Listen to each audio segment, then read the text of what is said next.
متحدہ labour united alliance Karachi water and sewerage board کے تحت واضح طور پر اعلان کر دیا گیا ہے کہ 9 فروری کو واٹر بورڈ کو کارپوریشن بنانے کی تیاریوں کا جو کام کیا جا رہا ہے اس کے خلاف بھرپور احتجاج کیا جائے گا۔ Karachi water and sewerage board میں متحدہ لیبر یونائٹڈ الائنس کے ذمہ داران Irshad Khan, Abdul Qayyum, Akram Khan, Waseem Ibrahim, joint incharge water board Nadeem Yousuf, Anwar Habib, Ayub Baloch سمیت دیگر ذمہ داران نے واٹر بورڈ کو کارپوریشن بنانے کے خلاف احتجاج کے لیے مشاورت کی گئی۔ اجلاس میں متفقہ طور پر فیصلہ کیا گیا کہ 9 فروری بروز جمعرات صبح 11 بجے کارساز آفس پر ایک بھرپور احتجاج کیا جائے گا، جس میں تمام ملازمین سے درخواست کی گئی ہے کہ وہ اپنی بقا کی جنگ لڑنے کے لیے میدان عمل میں آئے اور اس احتجاج میں یعنی مظاہرے میں لازمی طور پر شرکت کریں۔ اس کا اعلان کیا ذرا سن لیجئے اکرام خان کی زبانی۔ فیصلہ ہوا ہے کہ بروز جمعرات 9 تاریخ صبح 11 بجے ایم ڈی آفس پہ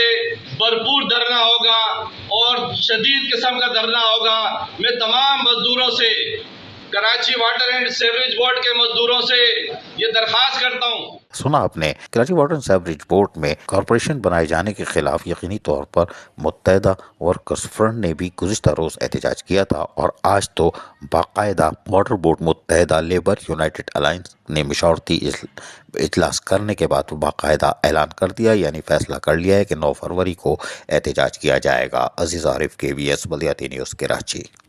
ایسی ہی خوبصورت ویڈیوز فیوچر میں حاصل کرنے کے لیے ریڈ بٹن پر کلک کر کے اور بیل آئیکن کو پریس کر کے ہم سب کے سبسکرائبر بننا مت بھولیے۔